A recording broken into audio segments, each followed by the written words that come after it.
Photography. A lot of it is down to perspective, but the one thing we can agree with is the better gear, the more that it helps you out with said photography. Of course, the best camera that you have is the one that you have with you, and most of us carry our smartphone with us.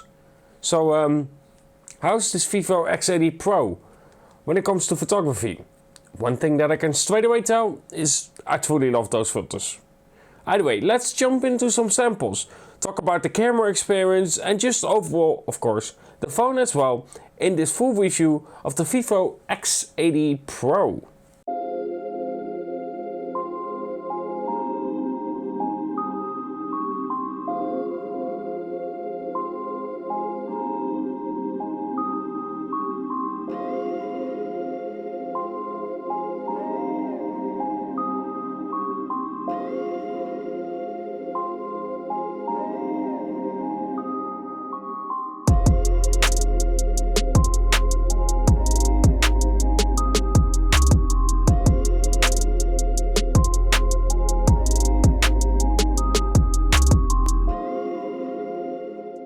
Now before we go into the video, I quickly want to thank Alex McGregor.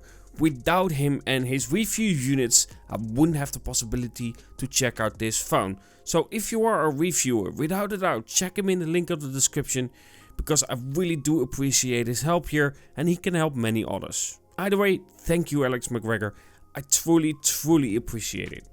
Now before we start talking about the result with the Vivo X80 Pro in terms of camera, let's talk about hardware, because that really matters as well, with the focus of course being a little bit more towards the camera, because I enjoy photography and this is the Vivo X80 Pro and I really like a lot about the camera features that you get with it. Although I do miss set button and of course the micro SD, that would have been really nice. And a headphone jack, but it's beside the point. The button would have been really nice. Either way, let's jump into the hardware and of course what kind of specifications you get with the Vivo X80 Pro. So let's start with the specifications of the camera. Now of course the main sensor is a 15 megapixel sensor with an f-stop of 1.57. That's optical image stabilization, laser autofocus and of course a sensor size of 1/13 inches. This means it's quite large but not the largest on the market. A 12 megapixel sensor that has a 2x zoom and an f-stop of 1.9 with of course gimbal optical image stabilization, and a large 48 megapixel ultra wide sensor with an f-stop of 2.2 and of course it has autofocus as well. Now of course the camera is co-engineered with Zeiss. This means you do get some features and of course especially filters with it as well. Now one of the things is that you get a Zeiss T coating and a separate chip, the Vivo V1 Plus chip. Now as stated, you get some filters with it, but we'll get into that a little bit later. And of course when it comes to the selfie camera, it's a 32 megapixel sensor. Now of course it runs on FunTouch OS 12, which is based on Android 12. Of course the CPU is a Snapdragon 8 Gen 1 and you get 12GB of RAM and 256GB of internal memory. You get 80 watt flash charging and 50 watts wireless flash charging. And the battery itself is a 4700 mAh one. In terms of a display, of course you get a 6.7 inch AMOLED display with 120Hz refresh rate and a response time of 300Hz. It's WQHD+, so a resolution of 3200 by 1440. Now, because of the camera, I truly want to begin with that and what makes me enjoy it. It is the possibility to play with it. Well, of course, it covers all the basics, allowing you to have different focal lengths to play around with. It is the filters that makes me have a lot of enjoyment in this, making simple shots look far more impressive than they are. And I have talked about this before, images for me need to capture the soul of the shot. And I know that's a bit weird to say, but it's just something in the shot that makes it feel alive. When I look at an image, I'm not looking for the perfect sleek image that is perfectly smooth. I look for images that showcases not only what I see in terms of accurate colors, but also depth, and not simply looking crazy smooth, having the sky that magically appears because of the perfect dynamic range and so on. Well, yes, you can mostly get there with the Vivo X80 Pro and its excellent sensors. It's the filters that allow some imperfections. And one of those, without a doubt, is the vintage filter. This vintage filter, as described, gives you this look of an old days camera.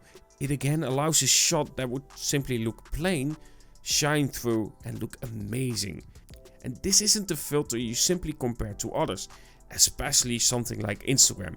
These filters, including the size ones, are excellent filters that really allows you to capture shots that gives it character, and that's what I'm looking for in shots.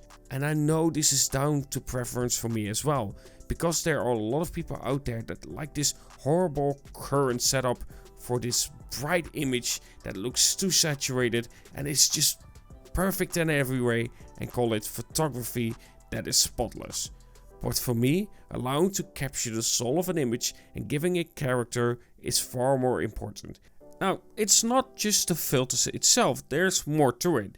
When you are taking a normal shot, you also have the option to select size on or off. It's simply on the top of the menu and you can select it. You will see a very different result. An image that is far more cooled down. Is it the best reflection of reality? No, not necessarily. It really depends on the shot you are taking. For instance, with greens, definitely. It's toned down more and therefore the greens are far more how it is in reality. When it comes to other shots, it's more the character that I like about it than the reality of said shot. However, that size option I definitely often use as well. With that being said, don't think that without the filters that I enjoy that the Vivo X80 Pro is bad. It simply isn't. It has excellent capabilities to capture shots on the go. It has good dynamic range and the images don't look too saturated. Granted, sometimes greens can look a little bit too bright and too saturated, but for some reason a lot of phones seem to struggle with greens. Now, while the camera system itself is very versatile and I really love that, I will have to say that I would have liked a little bit of a bump up when it comes to the periscope. It's an 8 megapixel sensor, it isn't the greatest out there and I think they could have done a little bit better. A 12 megapixel for instance would have been nice to see. And then of course we have low light. Now low light is a difficult one to explain properly to a lot of people. For instance, if you look at the shots that are taken on the Vivo X80 Pro, a lot of people will say this is really good. And yes, from a technical standpoint, it definitely is really good. There's a lot of detail and it's plenty sharp. And also you can actually see some stars in the sky itself. But I will have to say that the objects themselves that I'm trying to shoot are a little bit too bright. It doesn't necessarily reflect reality. This means that for me, in low light, while it performs really well, it's still a little bit too bright when it comes to the subjects that I'm trying to shoot here. Again though, low light photography, when you compare it to some others, is really solid. Now let's also quickly talk about video recording. Of course, the 12 megapixel sensor has a gimbal stabilization, but the biggest thing that I found is horizontal leveling stabilization. Now, what does this mean? For instance, when you are recording, you often have that your hand slightly turns. This means that the left side or the right side goes up a little bit and it just makes the shot not stable anymore and you just get this slight rotation in your shot. But here comes horizontal leveling stabilization. You can actually rotate your phone 360 degrees and it will still be level. You won't see the rotation that you just made. That's amazing. Now, if you do want to see more shots, I'm going to work on a video focusing on stills only, simply because I already have a video for video recording, which by the way you can find in the description, but I'm going to work on a video just focusing on these filters and just the camera capabilities in terms of stills. Now, let's talk about the general performance, because the Vivo X80 Pro isn't simply just a camera, it also happens to be a phone. Yeah, I know, it's shocking, right? Now let's begin with the biggest thing that impressed me the most and what makes me say that every phone should have this as a standard. The Qualcomm ultrasonic fingerprint scanner, because it is really good. Did I already mention that I really like the fingerprint scanner and every company should follow suit when it comes to said fingerprint scanner because it's really good? Did I already convey that message to you? Because it is really good. That fingerprint scanner needs to be a standard on every flagship.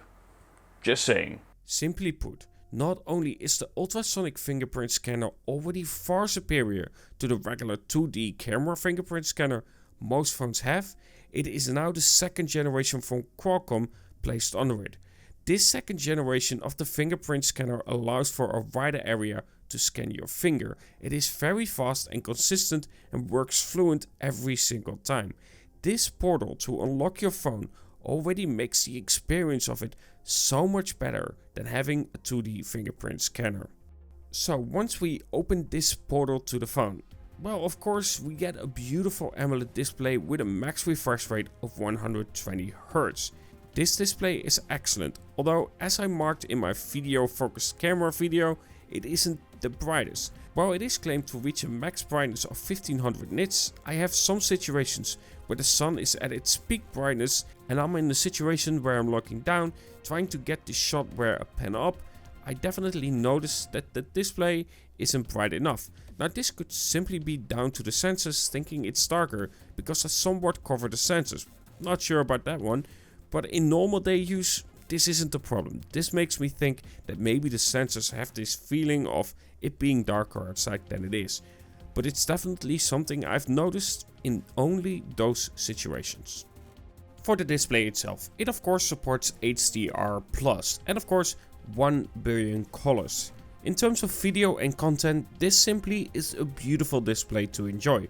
Colors are pleasing and I really don't have much to say about the display itself. It simply works. Now there's one thing that I will have to say about the software experience overall. Well, overall it is solid and it works well. If you download the game from Google Play, every now and then you will get a message from the Vivo store showcasing a different app to download.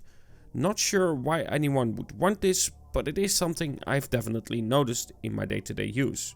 And then we have battery life. As stated, we have a 4700 mAh battery inside, but we also have a pretty large display. So, how is battery life? Well, I will make it to the end of the day pretty easily unless I'm asking a lot of my phone. This means going outside, recording a lot of videos or shots. Then you can tell battery life is of course going down a bit more. I will still make it home easily, and of course if I do, I simply charge it up in no time with the included 80 watt charger. But simply put, if you demand more from the phone, of course it's getting harder to reach the end of the day. Now, I know this review is mostly discussing the camera and its features, and there's a reason for it. It simply works. I hardly have any issues with the Vivo X80 Pro, apart from sadly lacking the basic features of course, the 3.5mm headphone jack and a micro SD, but apart from that there aren't really any complaints. And then I simply focus towards features that stand out, and without a doubt that is the camera. That is where you can separate yourself as a phone from the others, and Vivo has done that. This phone I just simply love to play with when it comes to the camera capabilities and the potential shots you can make. So for me, the Vivo X80 Pro without a doubt is a phone I can easily recommend. Even if you don't like photography, it is a really solid phone. By the way, link in the description for Juan. He is one of the people that really looks into the technical side of the camera system itself, understanding how it works, what aspects are allowing this phone to perform this well, and of course just an in-depth look at the hardware itself. He is one of the best when it comes to understanding the technical side of a camera system itself. So link in the description where you can check him out when it comes to this. For myself, I like to talk a bit more about the passion of the shot, the character of the shot and the result itself. Either way, check him out in the link of the description. Either way, I hope you enjoyed this review, and again, Alex McGregor, thank you so much for hooking me up with this one. And of course, if you did enjoy the video, don't forget to subscribe, hit the bell icon, leave a like and leave a comment, because it's fun to interact with people and seeing what their opinion about this is, and of course the video itself as well. And of course stay tuned for more videos. Have a good one and talk to you guys in the next.